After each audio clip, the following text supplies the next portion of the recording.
So there were these data out on the consumer confidence, down a little bit, but still relatively high historically.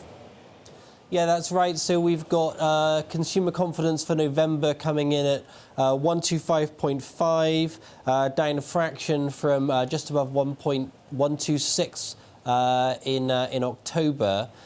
So that's a bit of a surprise. U.S. unemployment is very low. Markets are buoyant. There's optimism about the prospects for a trade deal.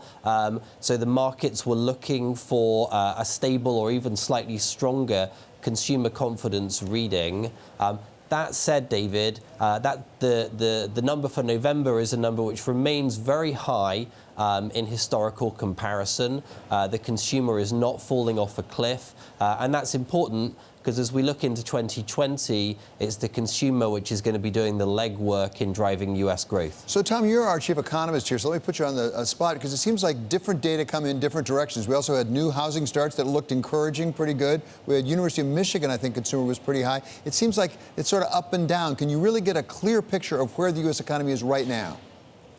So our view, David, is that we are looking at a slowdown, but certainly not a meltdown. And the key way to look at this is through the lens of the job data. A year ago, even at the beginning of 2019, we were looking at a U.S. economy creating a very solid 200,000 new jobs a month. Here we are at the end of 2019. The run rate has come down considerably. We're closer to 100,000 than 200,000 now.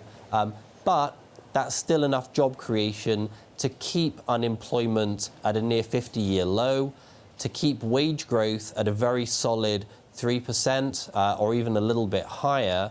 And with that unemployment rate and that pace of wage growth, we're looking at robust consumption. And for 2020, fourth quarter of 2019 and into 2020, yes, we're looking at a slowdown in growth, but recession fears, remember those recession fears everyone was talking about even a few months ago on the back of the inverted yield curve, those recession fears are looking increasingly overdone.